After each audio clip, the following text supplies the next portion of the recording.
Hello students, देखिए हम लोग लास्ट क्लास में पढ़ रहे थे द्रव्यमान की आपेक्षिकता और हम लोगों ने एक फॉर्मूला डिराइव किया था m बराबर m naught under root 1 minus u square बटे सी स्क्वायर, यानी कि अगर कोई कण रुका हुआ है तो उसका द्रव्यमान विराम द्रव्यमान होगा, लेकिन अगर यही कण जो है वो u वेग से चलने लग जाए तो उसका जो द्रव्यमान है वो बढ़ने लग जाएगा इस तरह से।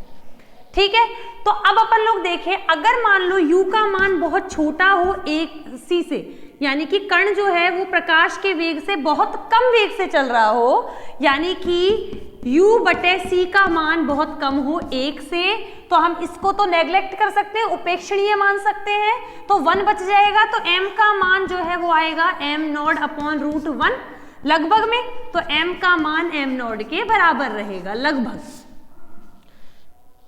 यानी कि अगर कोई कण प्रकाश के वेग से बहुत कम वेग से गति कर रहा हो तो उसका द्रव्यमान लगभग किसकी तरह होगा, उसके विराम द्रव्यमान के पॉइंट में कोई ऊपर नीचे होगा। ठीक है, अगर कोई कण ऐसा हो जिसका वेग लगभग प्रकाश के वेग के बराबर हो, ये दोनों बराबर हो, तो इसकी वैल्यू 1 आ जाएगी। तो m बराबर m naught upon under root 1 minus 1 0, यानी m नॉट बटे 0 यानी अनंत, यानी कि कण का द्रव्यमान लगभग अनंत तक पहुंच जाएगा। यानी कि कोई भी कण जिसका वेग प्रकाश के वेग के बराबर हुआ तो वो कण कैसा हो जाएगा, उसका द्रव्यमान कितना हो जाएगा, लगभग अनंत हो जाएगा। ठीक है, यानी कि द्रव्यमान का मान प्रकाश के वेग के बराबर होने पर अनंत हो जाएगा। यानी जैसे जैसे वेग बढ़ेगा द्रव्यमान बढ़ेगा और अनंत तक द्रव्यमान बढ़ सकता है। तो अपन लोग क्या लिखेंगे,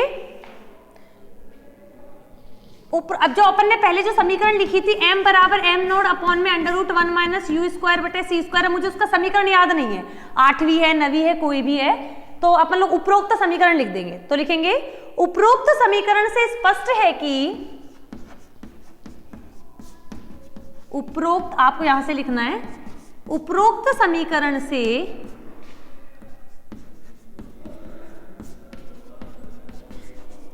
स्पष्ट है कि जब u is very very less than c होता है, मतलब प्रकाश का वेग से बहुत कम होता है कण का वेग, जब u is very very less than c होता है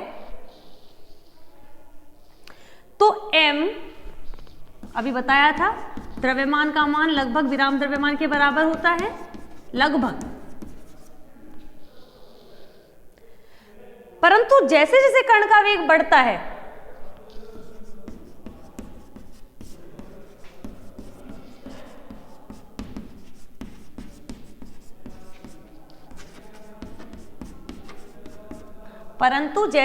कण का वेग बढ़ता है, परंतु जैसे जैसे कण का वेग बढ़ता है द्रव्यमान का मान भी प्रभावी द्रव्यमान की तुलना में बढ़ता जाता है। परंतु जैसे जैसे कण का वेग बढ़ता है तो कण का प्रभावी द्रव्यमान भी बढ़ता जाता है।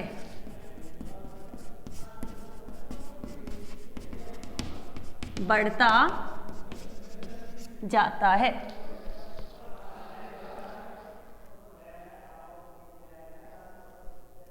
कण का द्रव्यमान बढ़ता जाता है किसकी तुलना में, विराम द्रव्यमान की तुलना में। जब u का मान लगभग c हो जाता है, यानी कि प्रकाश के वेग के बराबर, जब u लगभग c हो जाता है तो m टेंड्स टू अनंत, क्योंकि बराबर में कभी भी अनंत नहीं लगाते, m टेंड्स टू अनंत हो जाता है, यानी द्रव्यमान का मान लगभग अनंत हो जाता है।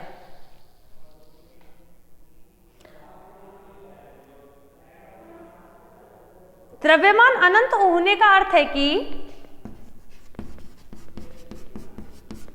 द्रव्यमान अनंत होने का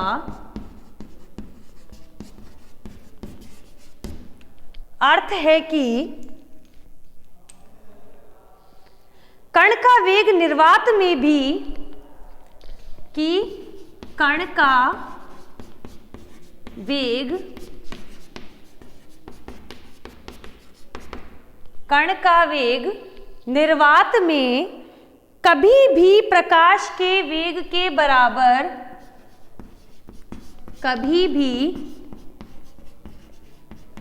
प्रकाश के वेग के बराबर नहीं हो सकता, क्योंकि किसी भी चीज का द्रव्यमान अनंत नहीं हो सकता, और जब द्रव्यमान अनंत नहीं हो सकता तो कण का द्रव्यमान, कण का जो वेग है वो कभी भी प्रकाश के वेग के बराबर नहीं हो सकता, क्योंकि अनंत तो हमें कभी मिलता ही नहीं है ना। तो अब इसका जब ग्राफ बनाते हैं तो ऐसा बनता है, देखिए बनाना ही ग्राफ भी आपको ऐसे। शुरू में तो उसका द्रव्यमान 0 होता नहीं है, एम नॉट कोई ना कोई चीज द्रव्यमान होता ही है किसी चीज का, चाहे वो 2 किलो चाहे वो 10 किलो। जैसे जैसे वेग का मान बढ़ाते जाते हैं वैसे वैसे द्रव्यमान का मान बढ़ता जाता है और बढ़ता जाता है। देखो ये छुएंगे नहीं दोनों, क्योंकि अनंत पे जा रहा है। तो एम का मान एम नॉट अपॉन √1 - v²/c² होता है। नोट करो इसको, यहां पे क्या आएगा, द्रव्यमान m बढ़ रहा है, यहां पे लिख लो इसको। यहां पे हमारा द्रव्यमान की आपेक्षिकता वाला जो टॉपिक था, जो कि पिछली क्लास में स्टार्ट हुआ था, इस क्लास में कंप्लीट हो गया। अब अगला टॉपिक स्टार्ट करेंगे।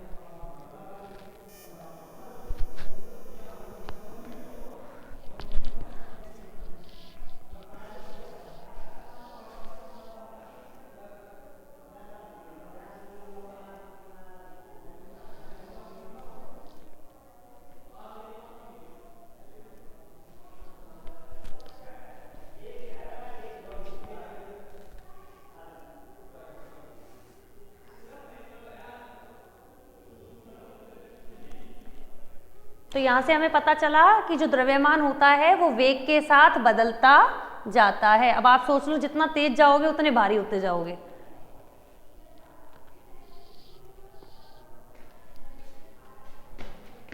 अब नेक्स्ट टॉपिक, अभी तक अपन ने देख लिया लॉरेंज जो ट्रांसफॉर्मेशन, लॉरेंज रूपांतरण में कैसे वेग कैसे द्रव्यमान में चेंज आता है, कैसे काल में, समय में बदलाव आता है, लंबाई में कैसे बदलाव आता है। अब हम निकालेंगे, क्योंकि देखिए आइंस्टीन जो है उन्होंने ही आपेक्षिकता सिद्धांत दिया है, और 12th क्लास में पढ़ के आए हो आप आइंस्टीन की एक समीकरण, द्रव्यमान ऊर्जा समीकरण, द्रव्यमान ऊर्जा संबंध E = mc²। अगर ये थ्योरी आइंस्टीन ने दी है तो E = mc² भी आइंस्टीन ने दिया है, तो दोनों ही आने चाहिए। तो E = mc² इससे आना चाहिए, क्योंकि आइंस्टीन ने ही तो ये वाला चैप्टर दिया है हमें आपेक्षिकता वाला, और आइंस्टीन ने ही E = mc² दिया है। तो जो ये चैप्टर हम पढ़ रहे हैं इसमें अगर ये वाली चीज आ गई, इसका मतलब सब कुछ सही चल रहा है। तो टॉपिक है द्रव्यमान ऊर्जा संबंध।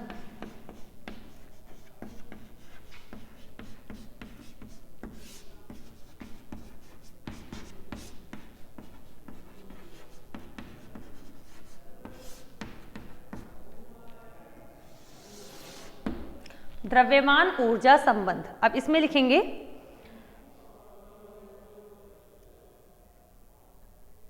आइंस्टीन के आपेक्षिकता सिद्धांत के अनुसार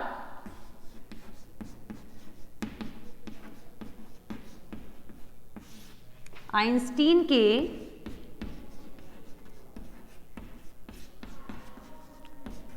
आपेक्षिकता सिद्धांत के अनुसार, आइंस्टीन के आपेक्षिकता सिद्धांत के अनुसार द्रव्यमान ऊर्जा का ही एक रूप है। आइंस्टीन ने जब E = mc² दिया था तो उन्होंने बताया था द्रव्यमान ऊर्जा का ही एक रूप है। जैसे अपन बंधन ऊर्जा वगैरह पढ़ते थे उसमें कि अगर ऊर्जा खर्च हो रही है किसी चीज की तो उसके द्रव्यमान में भी क्षति होती है। द्रव्यमान ऊर्जा का ही एक रूप है। उपयुक्त अवस्था में ऊर्जा को द्रव्यमान में, उपयुक्त अवस्था मतलब अगर सही कंडीशंस अप्लाई हो तो जो उसको चाहिए, उपयुक्त अवस्था में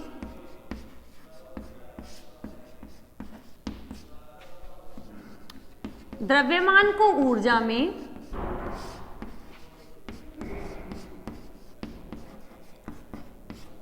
द्रव्यमान को ऊर्जा में तथा ऊर्जा को द्रव्यमान में रूपांतरित किया जा सकता है, तथा ऊर्जा को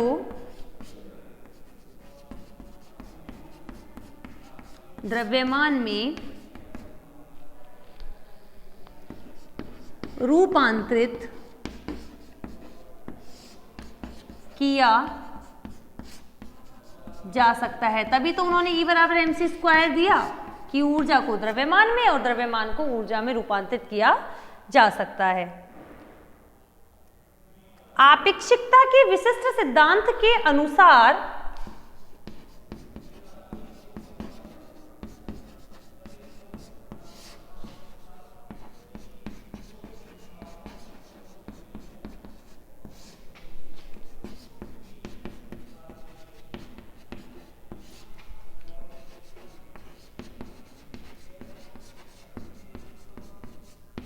आपेक्षिकता के विशिष्ट सिद्धांत के अनुसार न्यूटन का द्वितीय नियम तथा कार्य ऊर्जा प्रमेय न्यूटन का द्वितीय नियम तथा कार्य ऊर्जा प्रमेय सभी जड़त्वीय निर्देश तंत्रों में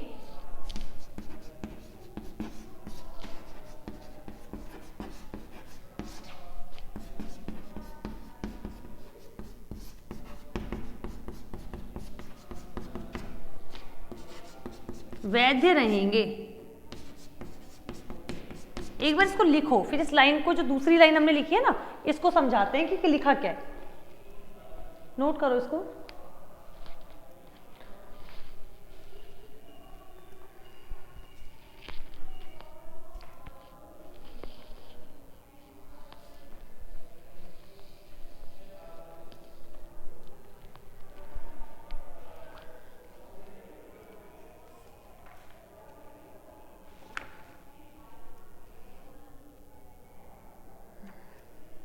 देखो, आइंस्टीन के आपेक्षिकता के विशिष्ट सिद्धांत का जो पहला अभिग्रहित था उसमें बोला था कि अगर एक जड़त्वीय निर्देश तंत्र में प्रकृति के सभी नियम वैध हैं तो दूसरे में भी होंगे। तो हम लोग इसमें दो चीजों को वैधता दिखा रहे हैं। एक तो न्यूटन का द्वितीय नियम, क्योंकि उसमें क्या होता है, F यानी बल जो है वो संवेग में परिवर्तन की दर के बराबर होता है। संवेग क्या होता है, द्रव्यमान इंटू वेग यानी mv। तो यहाँ पे हमें क्या मिल जाता है, इस वाले न्यूटन के द्वितीय नियम से F बराबर d/dt, संवेग में परिवर्तन की दर है ना ये, तो द्रव्यमान हमें यहां से मिल जाता है। और कार्य ऊर्जा प्रमेय में जो वर्क होता है, कार्य होता है, वो गतिज ऊर्जा में परिवर्तन के बराबर होता है, और कार्य जो होता है वो बल गुणा विस्थापन होता है। तो बल यहां से मिल जाएगा, ऊर्जा यहां से मिल रही है और द्रव्यमान यहां से मिल रहा है। तो इसीलिए इन दोनों को लेकर द्रव्यमान ऊर्जा संबंध निकाला जाएगा। तो इसीलिए इन दोनों को वैध माना गया है सभी जड़त्वीय निर्देश तंत्रों में। तो अब आगे का इसका डेरिवेशन करते हैं। इसी में चल रहा है डेरिवेशन, इसी टॉपिक में है ना। अभी तो इसकी थ्योरी लिखी है हमने बस, तो हम कार्य ऊर्जा प्रमेय को अप्लाई करेंगे यहाँ पे।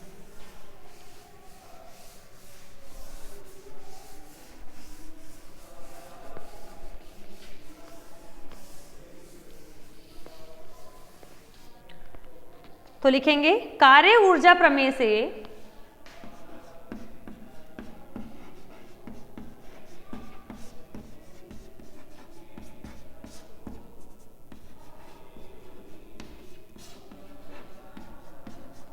क्या होता है, W बराबर डेल्टा के, यानी कि गतिज ऊर्जा में वृद्धि बराबर कण द्वारा किया गया कार्य गतिज ऊर्जा में वृद्धि बराबर कण द्वारा किया गया कार्य।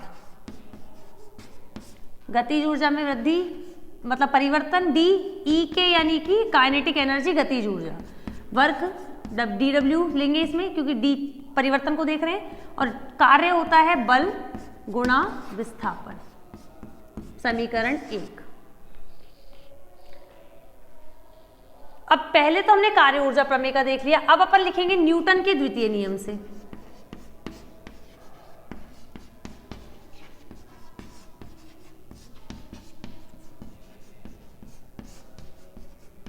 क्या होता है? बल जो होता है वो संवेग में परिवर्तन की दर के बराबर होता है। अब यहां पे जो है द्रव्यमान हमें पता है आइंस्टीन के आपेक्षिकता सिद्धांत से कि द्रव्यमान भी बदलता है, यानी इसको कांस्टेंट नहीं मान सकते। तो F का मान हो जाएगा, पहले M को कांस्टेंट रखेंगे तो dv vector by dt, plus फिर V को कांस्टेंट रखेंगे dm बाई dt। समीकरण 2। और ये समीकरण 2 से मान समीकरण 1 में रखने पर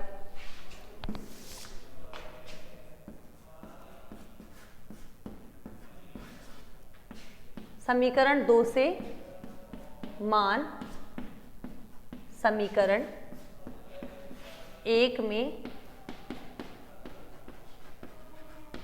रखने पर रखो।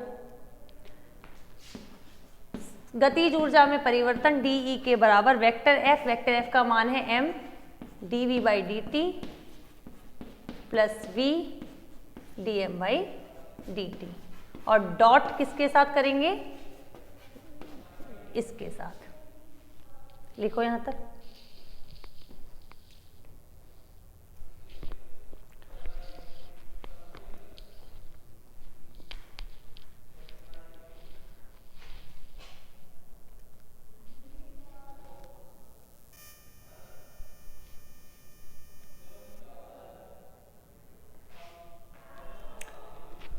अब अपन क्या करेंगे, थोड़े से चेंजेस करेंगे इसमें। चेंजेस मतलब इधर उधर का। डी ई के बराबर m वैसे की वैसा। एक काम करेंगे, जो dt है ना इसको dx के साथ लगा देंगे। dv वेक्टर तो लिख लिया, डॉट प्रोडक्ट चलेगा ही, dt को dx के साथ शिफ्ट कर दो, प्लस अब इस वाले dt को भी वहां कर दो। वेक्टर v देखो dm तो यहां आ जाएगा, वेक्टर v क्योंकि वेक्टरों के बीच में ही, सदिश के बीच में ही डॉट प्रोडक्ट लगता है, तो वेक्टर v के बीच में और इसके बीच में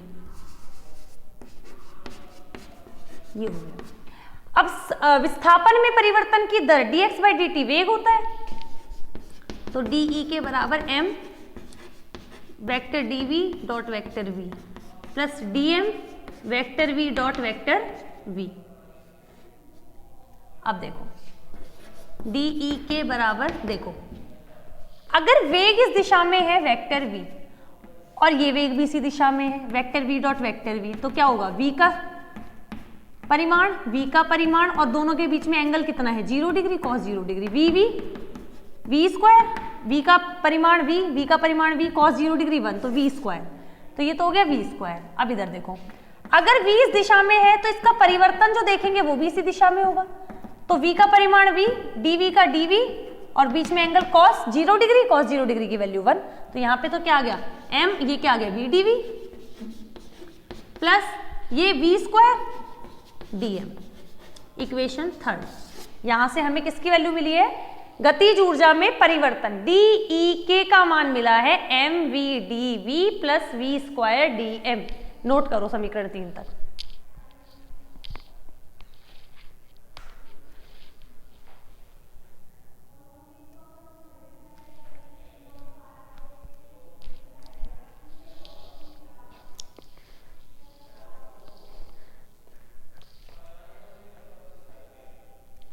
यहां से मिटा दीजिए।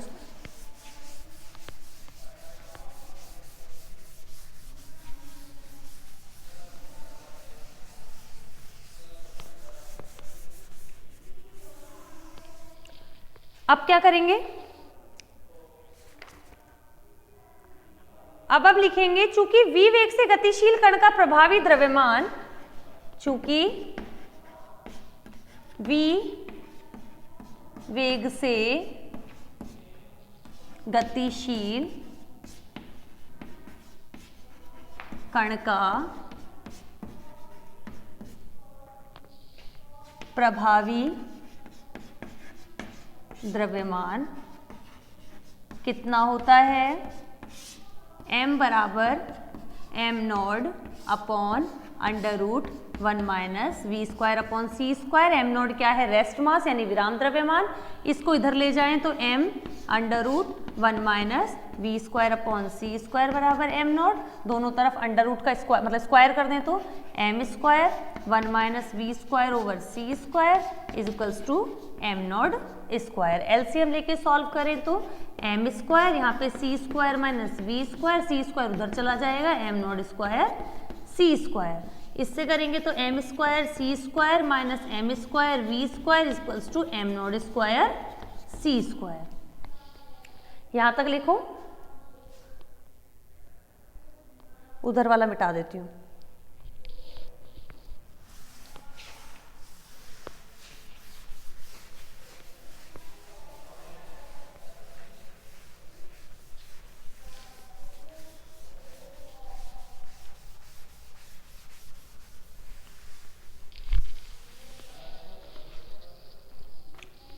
हाँ,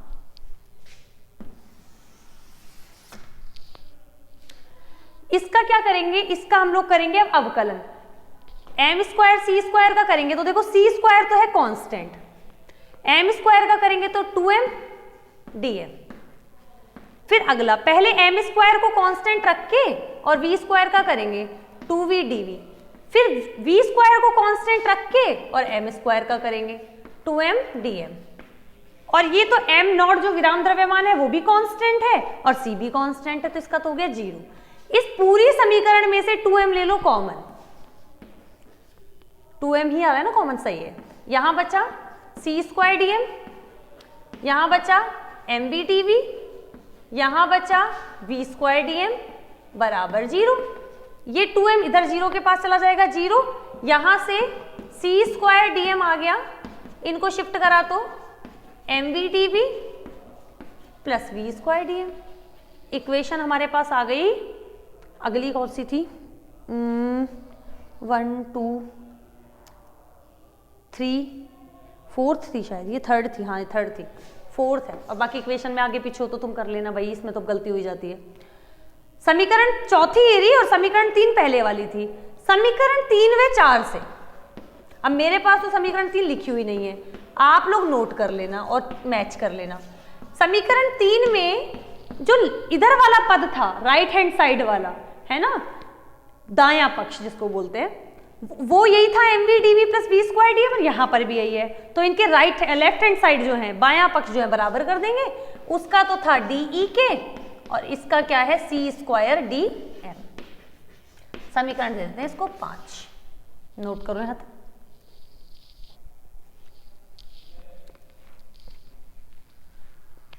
अभी तो सिर्फ गतिज ऊर्जा में बस परिवर्तन आया है, अभी तो हमें पूरी गतिज ऊर्जा निकालनी है, वो नहीं निकली है अभी। और वो आपको अगर शक्ल देख के पता चल रहा हो तो ऐसी चीजों का हम लोग अवकलन करके निकालते हैं। जैसे कभी अपन को dx दे रखा होता था और हमें x निकालना होता था तो अपन इसका अवकलन कर देते थे 0 से x तक, तो अवकलन नहीं समाकलन कर देते थे, तो इसका आ जाता था x। 0 से x तक लिमिट रखते थे तो x आंसर आ जाता था, समाकलन के बिना नहीं आएगा भैया। तो अब अपन क्या करेंगे, इसका समाकलन करेंगे, क्योंकि कण जो है वो हम लोग मान रहे हैं पहले विराम पर था यानी रुका हुआ था, और रुकने के बाद वो चला तो उसका द्रव्यमान भी बदला और उसकी गतिज ऊर्जा में कैसे परिवर्तन आएगा वो देखेंगे। तो यहां से मैं मिटा देती हूं।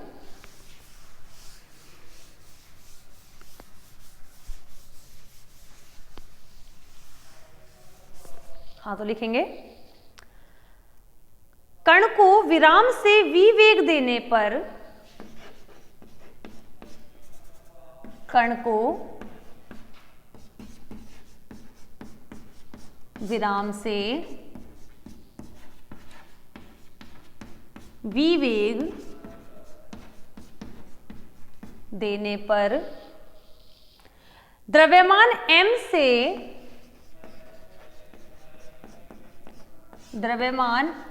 से m नोड तक बढ़ता है,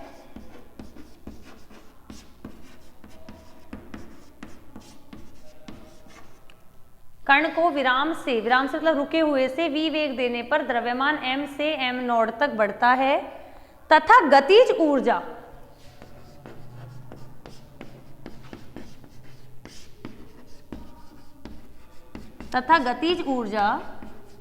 जीरो से, गतिज ऊर्जा पहले रुका हुआ है तो गति कर ही नहीं रहा, तो गतिज ऊर्जा जीरो से ई के तक बढ़ती है।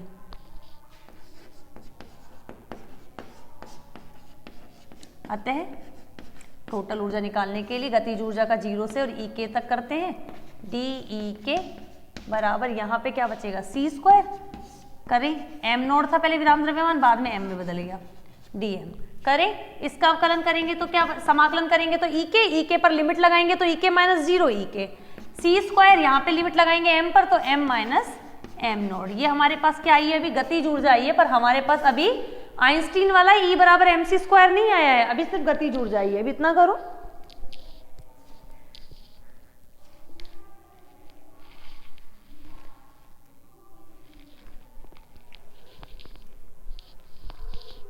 नोट करो इसको।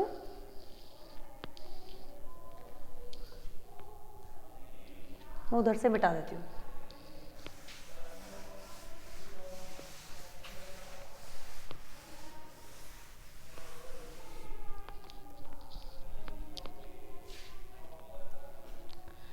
अब क्या करेंगे, अब अपन को पता है कि जो यांत्रिक ऊर्जा होती है यानी कुल ऊर्जा जो होती है वो क्या होती है, गतिज ऊर्जा प्लस स्थितिज ऊर्जा, क्योंकि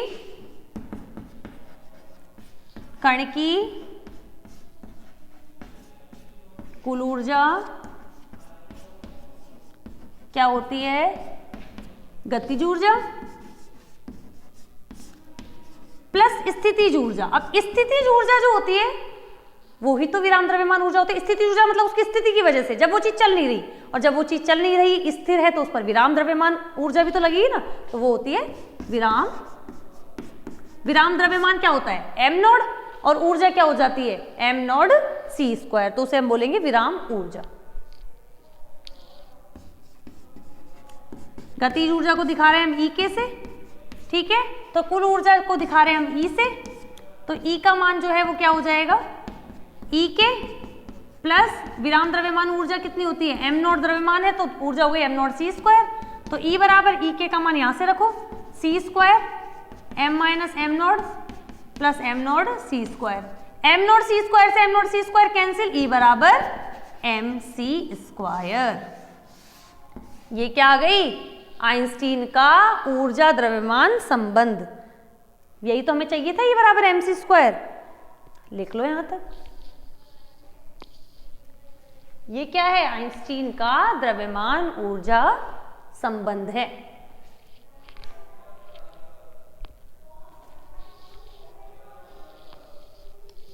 ध्यान रखना विराम ऊर्जा हमेशा एम नॉट सी स्क्वायर होती है।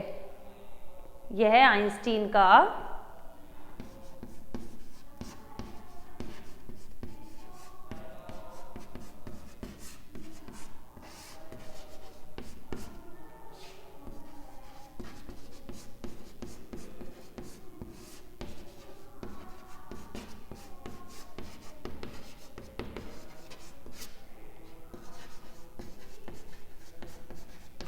तो अपना यहाँ पर आइंस्टीन का द्रव्यमान ऊर्जा संबंध निकालना अगर आएगा तो आप निकाल दोगे आसानी से। ये अपना टॉपिक खत्म हुआ यहाँ पे, पर अभी इसके क्या है छोटे छोटे 3-4 पार्ट्स हैं जो हमें करने हैं। जैसे कि पहला पार्ट ये रहेगा कि अनापेक्षिकीय गतिज ऊर्जा, जो कि हम लोग हमेशा पढ़ते हैं ना, गतिज ऊर्जा 12 mv² होती है। तो अगर हम इस फॉर्मूला से चलें, ये जो आइंस्टीन ने कहा है, और हम अनापेक्षिकीय केस पढ़े तो उसका आंसर ये आना चाहिए। अगर आएगा तो ही हम सही थ्योरी पे जा रहे हैं, अदरवाइज नहीं जा रहे हैं। एक होता है आपेक्षिकीय, देखो अनापेक्षिकीय वो होता है जिसमें कण का वेग बहुत कम हो प्रकाश के वेग से, और जब आपेक्षिकीय वो होता है जब कण का वेग लगभग प्रकाश के वेग के बराबर हो जाए, तब उसकी ऊर्जा में और उसके संवेग में क्या संबंध आएगा वो लिखेंगे। फिर हम लोग गतिज ऊर्जा और संवेग में क्या संबंध आएगा वो लिखेंगे। फिर हम लोग एक पार्ट, 4 पार्ट करने हैं इसके, पहला अनापेक्षिकीय गति को लेकर, फिर आपेक्षिकीय गति को लेकर, फिर गतिज ऊर्जा का संवेग के साथ संबंध, और चौथा जो पार्ट हम करेंगे वो करेंगे कि अगर कोई कण ऐसा हो जिसका विराम द्रव्यमान 0 हो तो उसका वेग क्या होगा, और हमें पता चलेगा कि यदि किसी कण का द्रव्यमान, विराम द्रव्यमान 0 हो तो उस कण का वेग प्रकाश के वेग के बराबर होगा। तो ये इसके हमें 4 केसेस कर रहे हैं इस वाले टॉपिक के। ये चारों का मैंने आपको नाम बता दिया है, वो चारों हम लोगों को नेक्स्ट क्लास में करने हैं। तो यहां तक आप लोग नोट कर लो, बाकी का हम लोग नेक्स्ट क्लास में देखेंगे।